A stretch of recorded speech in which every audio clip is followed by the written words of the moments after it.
ሰላም ጤና ይስጥልን ክብራና ክብራት ይህ በጠለስ ሚዲያ ባሳየ ደርቤ የሚቀርበው የዘወትር ፕሮግራማችን ነው። እናም በዛሬው ፕሮግራማችን ልዩ ልዩ ጉዳዮችና ወቅታዊ መረጃዎችን ወደ እናንተ የምናደርስ ይሆናል።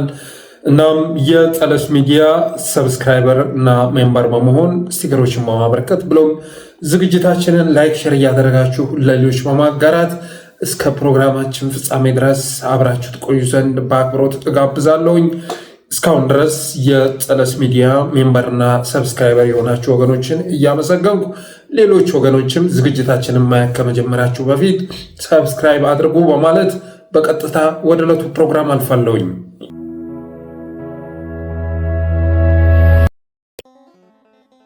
የመጀመሪያው ርዕሳችን እንግዲህ እስክንድር ነጋ ወይንም አፋሕድ ብአዴን ጋር እየተደራደረ መሆኑን የሚገልጽ የድምፅ ቅጂ ከወጣ በኋላ ድርጅቱ ምን አደረገ፣ እስክንድር ምን አደረገ እና ምን ነገሮች ተከሰቱ በሚለው ጉዳይ ላይ አጭር መረጃ ወደ እናንተ አደርሳለሁ። እንግዲህ በአቶ መስፍን ከፋለኝና በአቶ አብዱ ሁሴን መካከል በድርድር ጉዳይ ላይ ማለት ነው የስልክ ልውውጥ መደረጉ ከተሰማ በኋላ የድምፅ ቅጂው ተቀርጾ ከወጣ በኋላ በትናንትናው ዕለት ብዙ መግለጫዎች ወጥተዋል። አፋሕድም መግለጫ አውጥቷል።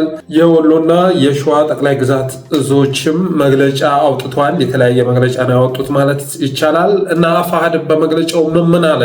አንደኛ በመስፍን ከፈለኝ ስለተፈጸመው ድርጊት አፋሕድ እንደ ድርጅት ምንም እንደማያውቅና እንደ ህዝቡ በማህበራዊ ሚዲያ የሰማው መሆኑን ገልጿል። ሁለተኛ መስፍን ከፈለኝ በየትኛውም እርከን ካሉ የአገዛዙ ወኪሎች ላይ በቀጥታም ሆነ በተዘዋዋሪ ምንም አይነት ግንኙነት እንዲያደርግ ያልተወከለ መሆኑን ገልጿል። ሶስተኛ መስፍን ከፈለኝ በድርጅታችን ህገ ደንብ መሰረት በህግ ቁጥጥር ውስጥ እንዲውልና ሰብአዊ መብቶቹ በተጠበቀ መልኩ ምርመራ እንዲደረግ ትዕዛዝ መተላለፉን ገልጿል። ከምርመራው ውጤት በኋላ ውጤቱን ለህዝብ ይፋ እንደሚያደርግ ቃል ገብቷል። የስልክ ቅጂው የተለቀቀው በአገዛዙ መሆኑን ገልጿል። እኛም ትናንት ያልን ይህንን ነው። በመጨረሻም የመግለጫው መዝጊያ ላይ ሸጋ የሆነች መልእክት አስተላልፏል። ይኸው ምንድነው የሚለው? የአገዛዙ ዓላማ ድርድር ቢሆን ኖሮ ይላል። ቅጂውም በዚህ ጊዜ የሚለቅበት ምንም ምክንያት የሌለው መሆኑን ድርድርና ሰላም የሚላቸውን ለማደናገሪያነት ብቻ የሚፈልጋቸው መሆኑ በዚህ ድርጊቱ ተረጋግጧል ይላል። ስለዚህ ህዝባችን የጀመረውን የትጥቅ ትግል አጥብቆ እንዲያስቀጥል አጥብቀን እናሳስባለን ይላል። እኔም ትናንት ያልኳቸው ይህን ነው። ብአዴን ከአፋሕድ ጋር መደራደር ደብሮታል። የተጠቀሙትም ርዕስ ብአዴን ከአፋሕድ ጋር መደራደር ለምን ነበረው ወይም ደግሞ ለምን አልፈልግም አለ የሚል ርዕስ ነበር የተጠቀሙት። ምክንያቱም ያ የድምፅ ቅጂ አንደኛ በአገዛዙ የተለቀቀ ነው፣ ሁለተኛ ትርጉሙ ደግሞ ከአፋሕድ ጋር መደራደር ደብሮኛል፣ አይመጥነኝም የሚል መልእክት ላይ ያስተላለፈው። አፋሕድም ይህን ተረድቶ የአገዛዙ ዓላማ ድርድር ቢሆን ኖሮ ቅጂውን በዚህ ጊዜ የሚለቅበት ምክንያት አይኖርም ነበር። ስለዚህ ድርድርና ሰላም የሚለው ለማደናገሪያነት ብቻ ስለሆነ ህዝባችን የጀመረውን የትጥቅ ትግል አጠናክሮ እንዲቀጥል እናሳስባለን እና ድርድሩ ፈርሷል፣ ወደ ትጥቅ ትግል ተመልሰናል የሚል መግለጫ አውጥቷል። ከዛ ባለፈ ግን አርበኛ መስፍን ከፈለኝ መደብደቡን የደረሰ መረጃ ያመለክታል። እሱ ላይ ለድፎበታል። አፋሕድ ያ የድምፅ ቅጂ ከወጣበት በኋላ እስክንድር ነጋ ሁለት ነገር ነበር ማድረግ የሚችለው። አንደኛ ድምፁ በኤአይ የተቀናበረ ነው ሊል ይችል ነበረ። ሁለተኛ ደግሞ እሱ ምንም እንደማያውቅ አድርጎ ራሱን ነፃ አውጥቶ ጉዳዮችን ወስዶ አርበኛ መስፍን ከፈለኝ ላይ ሊለድፍ ይችላል የሚል እምነት ነበረን። ስለዚህ ሁለተኛውን አማራጭ መርጧል እና አፋሕድ መጀመሪያ ህዝቡን ካደ፣ አሁን ላይ ደግሞ ራሱን መካድ ጀምሯል። እንግዲህ መስፍን ከፈለኝ ማለት ተደራዳሪ ተብሎ ተመርጦ ከነበሩ ሰዎች መካከል አንዱ ነው። በተለያየ ጊዜ ስሙ ሲጠሩት የነበረ አርበኛ ነው። የጀመሩ ፕሮሰስ ሲቋረጥ ግን ሰውየውን ሰለባ አድርገውታል። ከዚህ ጋር በተያያዘ እንግዲህ የድርጅቱ ልሳኔ የሆነው ኢትዮ 360 በትናንት ፕሮግራሙ መስፍን ከፈለኝ በየትኛውም እርከን ላይ ድርጅታዊ ስራ እንዲሰራ ተልዕኮ አልተሰጠውም ካለ በኋላ እኔ እስከማውቀው ድረስ በዳውንቱም ጉዳይ ተልዕኮ የተሰጣቸው የቴክኒክ ኮሚቴዎች 5 ናቸው ብሎ ስም ሲጠራ መሀል ላይ የመስፍን ከፈለኝን ስም ያገኘዋል እና ሀብታሙ አያሌው ይህን ስም ልለፈው አለለፈው እያለ ሲወዛገብ ትመለከታላችሁ። እስኪ ቀንጨብ አድርገን ሰምተነው እንመለስ። ደረጃ ወስነናል ብለው በይፋ የነገሩን ምን ነበር? 5 ሰዎች መምረጣቸውን፣ አንደኛው ኮሎኔል ፋንታሁን ሞሀቤ፣ ሁለተኛው ካፕቴን ማስረሻ ሰጤ፣ ሶስተኛ አይዞ ደፈር ብለህ ስሙን ጥራው። መስፍን ከፈለኝ ነው። አሁን መስፍን ከፈለኝ፣ አራተኛ ረዳት ፕሮፌሰር ጌታ አስራደ፣ አምስተኛ መምህር ምንተስኖት፣ ረዳት ፕሮፌሰር ጌታ አስራደ፣ መስፍን፣ ካፕቴን ማስረቻ፣ ኮሎኔል ፋንታሁን 5። እነዚህ 5 አመራሮች መካከል 4ቱ ፊዚካሊ ዳውንት ሂደው ከዓለም አቀፍ ማህበረሰቡ ከተወከሉ ሰዎች ጋር የተገናኙ ናቸው። መስፍን ከነዛ ከ5ቱ አንዱ ነው። ያው እንግዲህ ሀብታሙ አያሌውም ስም ሲጠራ መስፍን ከፈለኝ መሀል ላይ ያገኘዋል። ይህ ስም ልለፈው ይሆን ምናምን ብሎ ሲወዛገብ ታያላችሁ። እና እንግዲህ ኦፊሻሊ ከተመረጡ 5 ሰዎች መካከል አንዱ ነው። ሌላው ደግሞ በማስረሻ ሰጤ ለሃይ ዴሊጌሽን ከተመረጡ ሰዎች አንዱ መሆኑን የሚገልጽ ደብዳቤ ወጥቷል። አብሮ ድምፅ ቅጁ ጋር ወጥቷል። ስለዚህ የአፋሕድ ኦፊሻል ተደራዳሪ የነበረ ሰው ነው። ግን አፋሕድ ምን አደረገ? 5ቱም በአንድ ጊዜ በስልክ እንትን ባለመግባታቸው የተነሳ የመስፍን ከፈለኝ ብቻ ድምፅ ስለሆነ የወጣው እሱ ከድርጅታዊ ተልዕኮ ውጭ በራሱ ያደረገው እንደሆነ አድርጎ መስፍን ከፈለኝን ሰለባ አደረገው ማለት ነው። ሰለባ አደረገው። ግን ኦፊሻሊ የተወከለ ሰው ነው። አሁን ላይ ምንም ማጭበርበር የሚችሉበት ሁኔታ የለም። ኦልሬዲ ተጋልጧል። ኢትዮ 360 በአሁን ከመሽኮርመም ወጥቶ በተወሰነ መልኩ በስሱ ትናንትና አብዶ ነበር ማለት ይቻላል። ዛሬ የአየር ጸባው ቀዝቀዝ ያለ ስለሆነ ደመናማ አየር ስለሆነ አፍንጫዬንም ማፈን አድርጎኛል። ስለዚህ ላጋጠመን የድምፅ ጥራት ይቅርታ መጠየቅ እፈልጋለሁ። የሆነ ሆኖ አፋሕድ ያ የድምፅ ቅጂ ከወጣ በኋላ በመጀመሪያ ደረጃ በመስፍን ከፈለኝ ላይ እርምጃ መውሰዱን ሲገልጽ፣ ሁለተኛው ደግሞ የመጀመሪያውን አጀንዳ የሚጋርድና ሕዝብን የሚያወናብድ ሁለተኛ የድምፅ ቅጂ እንዲወጣ ተደርጓል በትናንትናው ዕለት። በዚያም የድምፅ ቅጂ ላይ አፋሕድ ከብልጽግና አጋርነት ወደ ኤርትራ ተላላኪነት መዘዋሩን ብሎም እስክንድር ከጎጃም ጋር የጀመረውን ትግል ከዚህ በፊት የለኮሰውን ትግል አጠናክሮ መቀጠሉን የሚገልጽ ሆኖ አግኝቼዋለሁኝ። እና በዚህ ሁለተኛው የድምፅ ቅጂ እኔ የለቀቀው አፋሕድ ነው ብዬ አስባለሁ። እስክንድር ነው የለቀቀው የራሱን ድምፅ ሪከርድ አድርጎ ብዬ አስባለሁ። ምክንያቱም እንግዲህ ከዛ ፊት የወጣው የድምፅ ቅጂ አፋሕድ ከብልጽግና ጋር እየሰራ መሆኑን ከብልጽግና ጋር አይደለም ከባዕደንም ጋር ጭምር ከባዕደን ጋር በጣም ከወረዱ በአማራ ስም የሚንቀሳቀሱ ግን የኦሮሚያ ብሔረሰብ ልዩ ዞን የወጡ አመራሮች ጋር ጭምር መስራት መጀመሩን የሚገልጽ የድምፅ ቅጂ ስለወጣበት ያንን ለመጋረድ ሁለተኛ የድምፅ ቅጂ ለቋል። ያም እንግዲህ ለኤርትራ ካስቀመጠው ወኪል ጋር እስክንድር ነጋ የሚናገርበት የድምፅ ቅጂ ነው።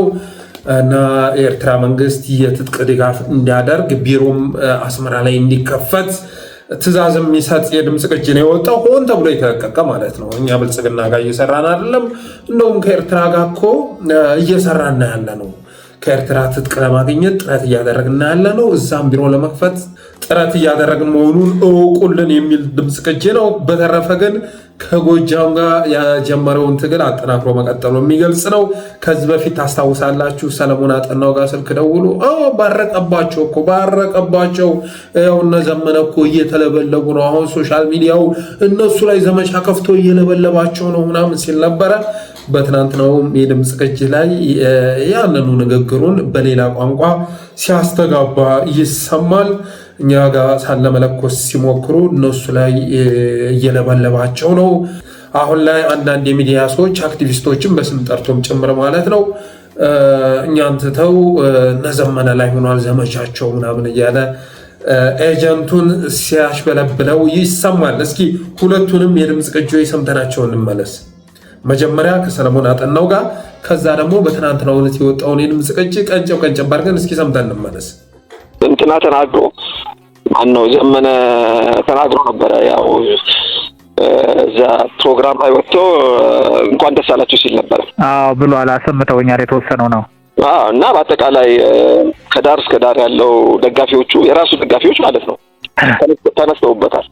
ከዳር በሱ ላይ ከዳር እስከ ዳር ያሉት በዚህ በማህበራዊ ሚዲያ ላይ ያለው ከዳር እስከ ዳር እንዳለ በጣም እንትን ብሏል። በጣም ዋጋ አስከፍሎታል። እሱ እንዳፈረሰው አድርጎ ድርጅቱን እሱን ለማፍረስ እሱን ተከትሎ ድርጅቱን እየተንቀሳቀሰ እንደሆነ አድርጎ ነው ሰው ተረዳው። ስለዚህ በጣም ዋጋ ከፍሎበታል። እንደገና ደግሞ እነሱ አሁን በብዙ ችግር ተጠምደዋል። በነገራችን ላይ በብዙ በውስጥም በውጭም ያው እንደምታየው ትሰማለህ ብዬ ታገኛለህ እንትን ማህበራዊ ሚዲያ ሰሞኑን አግኝቼ አላውቅም። በቃ በጣም በችግር ላይ ነው ያሉት እነሱ። በጣም በችግር ውስጥ ነው ያሉት። በጣም ተወሳስቦባቸዋል እነሱ አይደለ? ተወሳስቦባቸዋል። አሁን እንትኑ በቃ አጠቃላይ አሁን ከኛ ላይም ተነስቶ ዘመቻው ወደ ጎጃም ማለት ወደ ዘመነ ላይ እንትና ራሱ ዘመዴም ራሱ ወደዛ ዞሯል። ሁሉ ነገር አሁን ከኛ ጋር ሳይሆን እነሱ ቤት ነው አሁን እሳት የተቀጣጠለው። እኛ ቤት እሳት ለማቀጣጠል ሲሰሩ እነሱ ቤት እሳት ተቀጣጥሏል። እና ብቻ ዞሮ አሁን ብቸኛ ተስፋ ያለው እኛ ነው።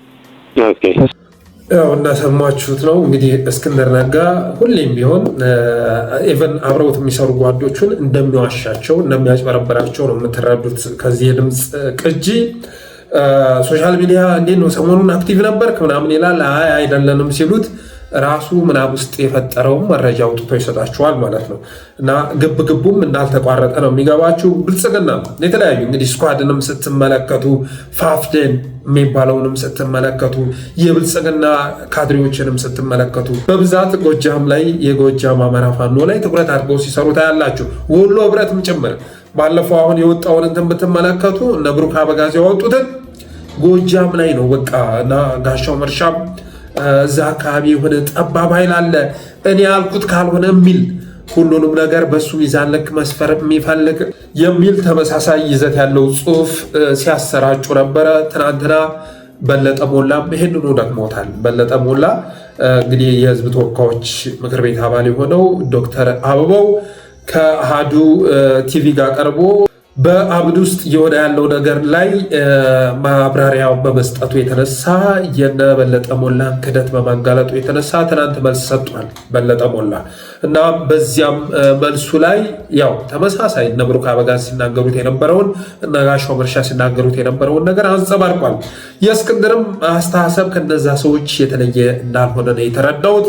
በተረፈ ከዛው የድምፅ ቅጅ ላይ ዘረኝነትን ልዋጋ ነው የገባሁት ይላል እስክንድር። ዘረኝነትን አገዛዙን ሳይሆን ዘረኛ አገዛዙን ብቻ ሳይሆን ዘረኝነት የሚለው የአማራ ብሔርተኝነትን ነው። የአማራ ብሔርተኝነትን ለመዋጋት ነው አፋሕድ የተመሰረተው ይላል። በሌላ ቋንቋ ሲገልጸው ብሔርተኝነት በእነሱ እሳቤ ዘረኝነት ስለሆነ ማለት ነው እንጂ የቱን ነው እየተዋጋ ያለው? አፋሕድ እስክንድር ነጋ የትኛውን ዘረኝነት ነው የተዋጋው? ትህነግ ያበቀለውን ዘረኝነት ነው እየተዋጋ ያለው? በኦነግ በብልጽግና እየተቀነቀነ ያለውን ዘረኝነት ነው እየተዋጋ ያለው? አይደለም። እየተዋጋ ያለው አማራ ክልል ውስጥ እየተቀጣጠለ ያለውን የብሔርተኝነት ስሜት ነው ፋይት እያደረገ ያለው። እኛም እስክንድር ፋይት የምናደርገው ለዛ ነው። ኢትዮጵያ በማንነት ፌዴራሊዝም በማንነት ህገ መንግስት የምትተዳደር ሀገር ናት። ዜጎች በማንነታቸው እየተደራጁባት ሀገር ናት። ስለዚህ ያ በሆነበት ሁኔታ ኢትዮጵያ ያለ የብሔርተኝነት ስሜት አድርጎ ወደ ዘረኝነት ባደገበት ሁኔታ ከሌሎች በተለየ መልኩ አማራ ክልል ውስጥ ገብተህ ራሱን ለመከላከል እየሞከረ ያለውን ብሔርተኝነት ልታጠፋው ልታከስመው አትችልም በሚል አስተሳሰብ ነው እስክንድርን ስንታገለው የከረም ነው። አሁንም ግልጽ ያደረገው ይሄንኑ ነው። እና የሆነ ሆኖ ያ የድምፅ ቅጂ ከወጣ በኋላ ህዝብን ለማወናበድ እና የመጀመሪያውን አጀንዳ ለመጋረድ ያ የድምፅ ቅጂ ወጥቷል፣ በሁለተኝነት ማለት ነው። ኤኒዌይስ ግን የድምፅ ቅጂ ይሄኛው ራሱ ያኛውን ለመጋረድ ተብሎ የተለቀቀው የድምፅ ቅጂ ብዙ ጥያቄ የሚያስነሳ ብዙ ጥያቄ የሚፈጥር ንግግር የተንጸባረቀበት ነው ማለት ይቻላል።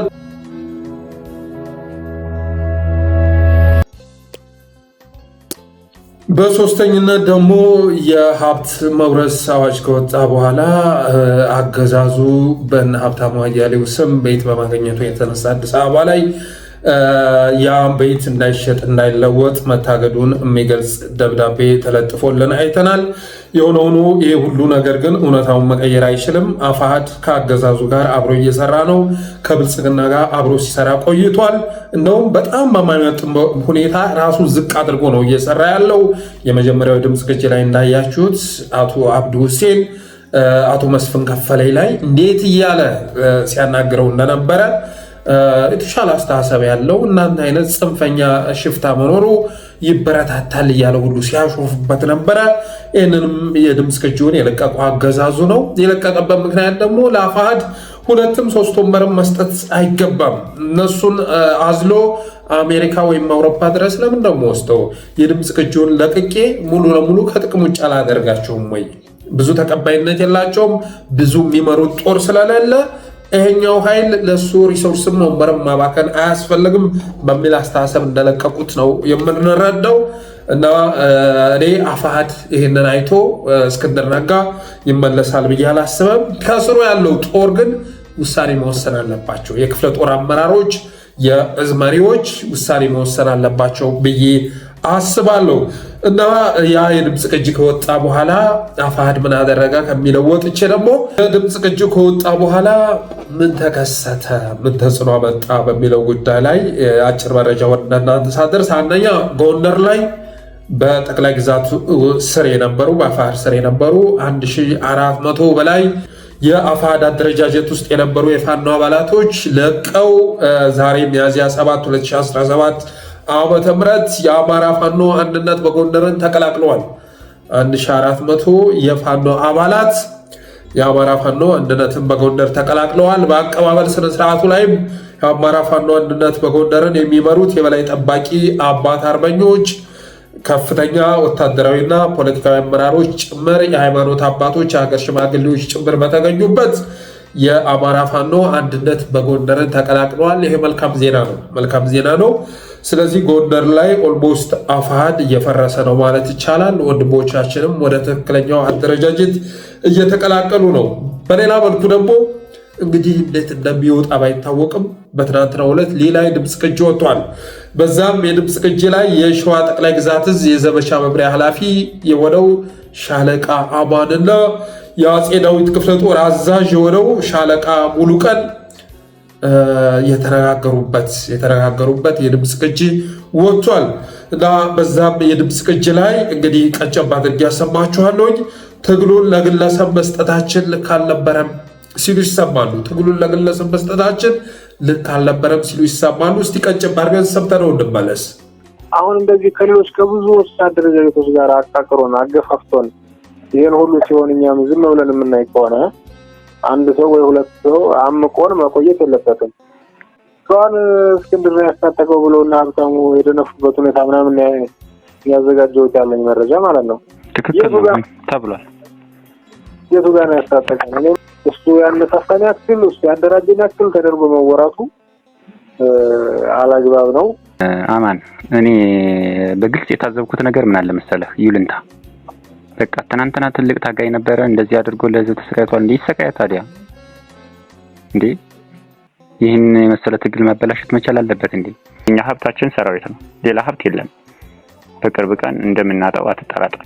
ከዛ ውጭ ከአጋር ድርጅቶች እዞች ጋራ የለየለት ግርጭትና ትርምስ ውስጥ እያስገባን ነው።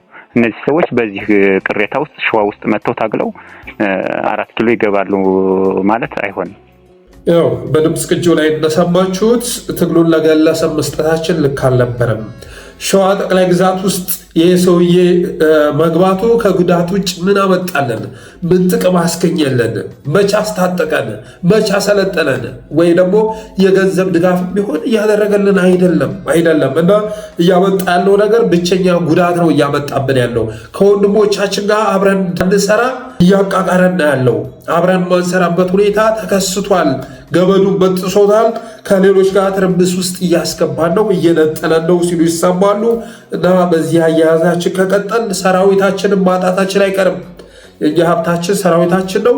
እና አቋም ባንወስድ ከሆነ ሰራዊታችን እየጣለን መሄዱ አይቀርም በማለት ሲናገሩ ትሰማላችሁ።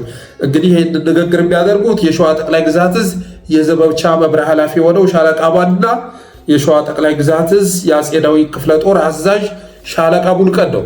ሁለቱ ናቸው በድምፅ ቅጂ ላይ የሚሰሙት እና አፋሕድም ይሄ ድምፅ ቅጂ እንደደረሰው እስክንድር ነጋ፣ ሻለቃ መከታው እነዚህ ሁለት አመራሮች በቁጥጥር ስር ለመዋል እንቅስቃሴ ማድረግ መጀመሩን የደረሰ መረጃ ያመለክታል። ዛሬ በሸዋ ምድር ላይ ከፍተኛ የሆነ የእርስ በርስ ውጊያ መለኮሱን የደረሰ መረጃ ያመለክታል። አርበኛ መከታው ማሞ እኔ እንግዲህ እስክንድር ጋር ምን እንዳስተሳሰረው ባይገባኝም አሁን ላይ ከሱ ይለያያል ብሎ ማሰብ የዋህነት ብሏል። እንደውም የእስክንድርን ዓላማ እስከ መጨረሻው ድረስ ተፈጻሚ ለማድረግ የራሱ ወንድሞች ላይ ጦር እያዘመተ ነው። ደግሞ ጦር የሚያዘምተው የአማራ ፋኖ በሸዋ ላይ ብቻ ሳይሆን ኢቨን ጠቅላይ ግዛቱም ላይ ጭምር አሁን ዛሬ ድምፅ ቅጃቸው የወጣ አርበኞችንም ጭምር በቁጥጥር ስር ለመዋል ጦር ማዝመቱን የደረሰ መረጃ ያመለክታል። ያም ሆኖ ግን እንደ እስክንድር እያደረጉት ያለው እንቅስቃሴ ያን ያህል የሚጠቅማቸው አይመስለኝም። አሁን ላይ ማንነታቸው ተገልጿል።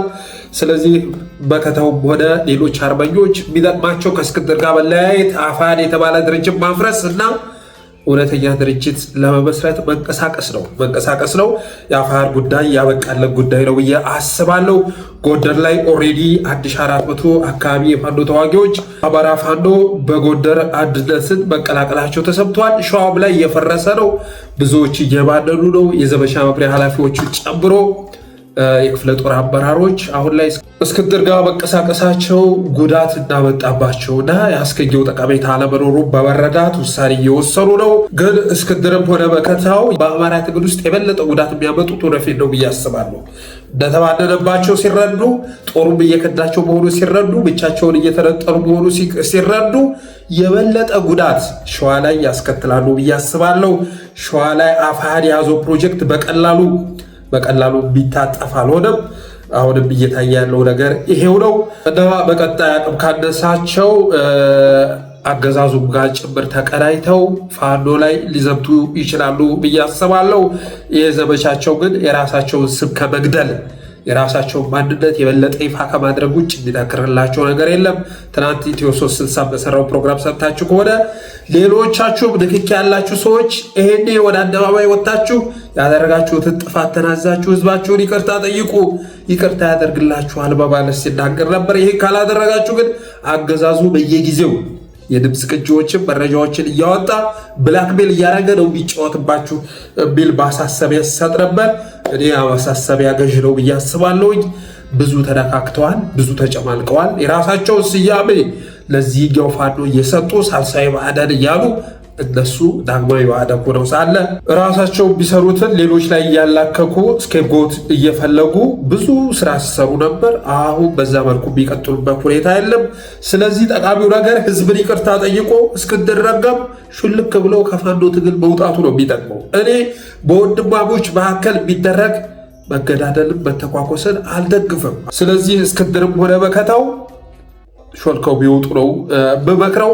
መከታው አቋሙ ቀይሮ በትክክለኛው መስመር የሚሰማራ ከሆነ ኦኬ። እስክንድር ግን ሌላ እድል ሊሰጠው አይገባም። እስክንድር አንደርከቨር ኤጀንት ነው። እስካሁን ብዙ ጉዳት አድርሶብናል። ስለዚህ ከዚህ በኋላ ከገባበት ትግል ውስጥ ሾልኮ መውጣት ነው ያለበት ማለት እወዳለሁ።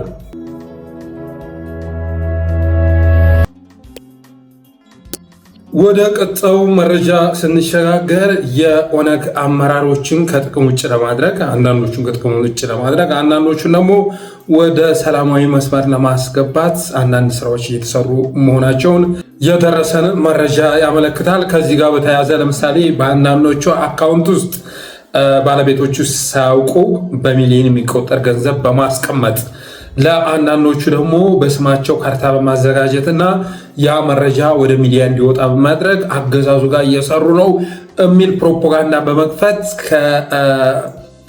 በኦነግ መካከል የመለያየትና የመከፋፈል ስራ መስራት እንደ ስትራቴጂ መያዙን፣ ከዚህ ባለፈ ደግሞ ለአንዳንድ የኦነግ አመራሮች እስከ 50 ሚሊዮን ብር የሚደርስ ገንዘብ በመስጠትና መሬት በመስጠት ከዛ በኋላ ወደ ሰላም እንዲገቡ ከተደረገ በኋላ አሁንም ከሽብር ድርጊታቸው አልወጡም በማለት ለመውረስ እቅድ ተይዞ እየተሰራ መሆኑን የደረሰ መረጃ ያመለክታል።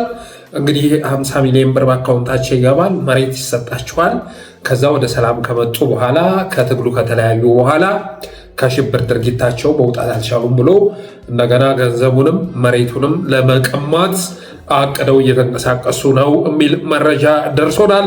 ከዚህ ጋር በተያያዘ እንግዲህ ከቀናት በፊት የኢትዮጵያ መከላከያ ሰራዊት የሚባለው በጁላይ የሚመራው ምዕራብ ሸዋ ላይ ከፍተኛ የሆነ ጉዳት ማስተናገዱ ይታወቃል። በኦነግ ታጣቂ ማለት ነው፣ ከባድ ጉዳት።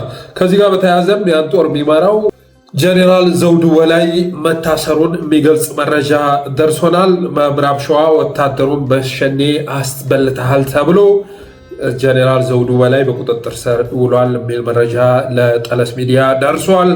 በተረፈ እንግዲህ አሁን ላይ ኢትዮጵያውያን አጠቃላይ በሁሉም ክልል በሚባል መልኩ አመፅ እየተቀሰቀሰብን ነው። አመፅ እየተቀሰቀሰ ስለሆነ በኑሮ ውድነቱም በዲሞግራፊ ለውጡም እንግዲህ አሁን ከኮሪደር ልማት ጋር ተያይዞ ራሱ አምነስቲ ያወጣውን መረጃ ይታችኋል። ኮሪደር ልማት ተብሎ በ50 ምናምን ከተሞች ተግባራዊ እየተደረገው በቂ ካሳ ሳይከፈል ሰዎች በንብረታቸው እንዳያዙ ተደርጎ ኢትዮጵያውያንንና ኢትዮጵያን የፈጠራት አብይ አህመድ በሚያስመስል መልኩ እየተጠራረጉ እየተነሱ ነው። ይሄ ደግሞ ዓለም አቀፍ የመብት ድንጋጌዎችን የሚጥስ ስለሆነ ሊወገዝ ይገባዋል በማለት አምነስቲ ባወጣው ሪፖርት ላይ አመላክቷል። እና አገዛዙ እስካሁን እየሰራቸው ባሉ ስራዎች የተነሳ ኢትዮጵያውያንም አመፅ ለመቀስቀስ በኢትዮጵያ ደረጃ ብዙ ነገሮች እየታዩ ነው፣ ምልክቶች እየታዩ ነው። ስለዚህ በኦሮሚያ ክልል አንድ ወረዳ እስከ 2000 ድረስ ወጣት በግዳጅ እንዲያሰለጥን ትዕዛዝ ተላልፏል። በአንድ ወረዳ እስከ 2000 ወጣት የማሰልጠን ስራ እንዲሰራ፣ ለዚህም ማሰልጠኛ ቢሆን በአዋሽ በሾላ በዝዋይ እና በተለያዩ ቦታዎች የሽምቅና የቆረጣ የረጅም ጉዞ የበረሃ ውጊያ ማሰልጠን ያስፈልጋል ተብሎ የቅድመ ዝግጅት ስራ እየተሰራ መሆኑ፣ እንዳጠቃላይ ግን ወደፊት የሚመጣውን በኢትዮጵያ ደረጃ የሚነሳውን አመፅ ለመመከት በእያንዳንዱ ወረዳ ቢያንስ 2000 ወጣት መሰልጠን አለበት ተብሎ ግዳጅ ተጥሎ ወደ ስራ መግባታቸውን የደረሰ መረጃ ያመለክታል።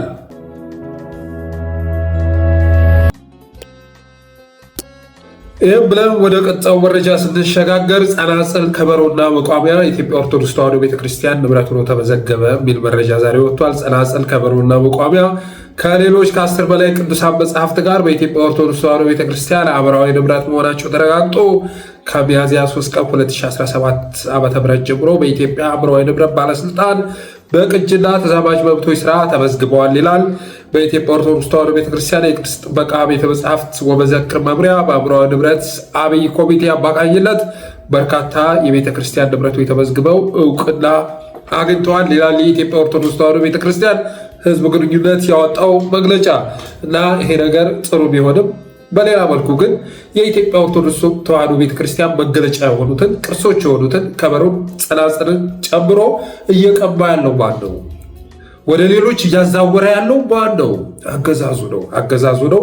በቅርቡ መስቀል አደባባይ እንወርሳለን የሚል ፉከራ ሁሉ ስንሰማ የነበረው አገዛዙ ስለፈለገው ነው። እና ዛሬ የመዘገበው እሱ ነው። ለመንጠቅ ጥረት እያደረገ ያለው በራሱ አገዛዙ ነው። ይህ ሁሉ የሚያደርገው ግን በሃይማኖት መካከል ግጭት ለመቀስቀስ ስላሰበ ነው። አሁን አእምሯዊ ንብረት ብሎ በዘገበ። ይሄን በዘገበው ፍላጎት ስላለው ነው። ከዛ የሚያገኘው ጥቅም ስላለ ነው። በቀጣይ አሁን እንግዲህ በፕሮቴስታንት በኩል ደግሞ ከበሮውን ይዘው ጸናጽሉን ይዘው እንዲወጡ ያደርጋል። ከዛ ሃይማኖት ግጭት ይቀሰቅሳል ማለት ነው። ዓላማው ይሄ ነው። ትናንት መስቀል አደባባይ ላይ አሰልፎ በጸናጽል አስይዞ በቋሚያ አስይዞ ከበሮ አስይዞ ኢትዮጵያ ኦርቶዶክስ ተዋሕዶ ቤተክርስቲያን ናት እንዲህ ለጸሎት የወጣችው ብለህ እስክጠይቅ ድረስ ያደርግ የነበረው አገዛዝ ዛሬ ደግሞ የአእምሯዊ ንብረት መዝጋቢ ሆኖ ከበሮ በቋሚያና ጸናጽል የኢትዮጵያ ኦርቶዶክስ ተዋሕዶ ቤተክርስቲያን ነው ብዬ መዝግብ ያለው እያለ ነው። እኔዎች ስላልተሳካለን ነው እንጂ በኢትዮጵያ ደረጃ ሃይማኖታዊ ግጭት በመቀስቀስ ፖለቲካዊ ውጥረቱን ማርገብ ይፈልጋል። እሱ ላይ ያነጣጥረው ወደ አፈሙዝ መቀልበስ ይፈልጋል። ይህንን ለማድረግ ግን እስካሁን ድረስ ምቹ ሁኔታ አላጋጠመውም።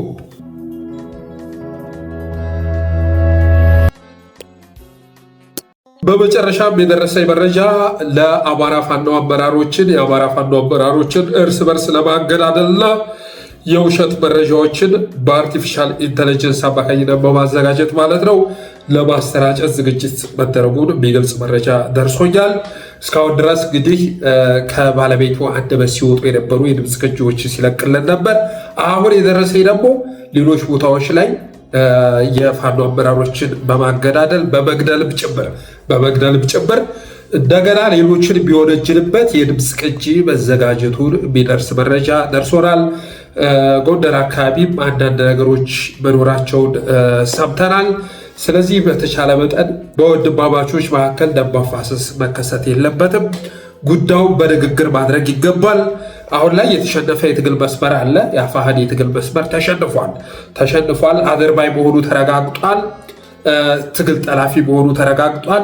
ጸረ አማራ መሆኑ ተረጋግጧል። ያ የትግል መስመር የአማራ ብሔርተኝነት እንቅስቃሴን ለማክሸፍ ለማጨናገፍ አቅዶ ወደ ትግል ሜዳ መግባቱ ተረጋግጧል።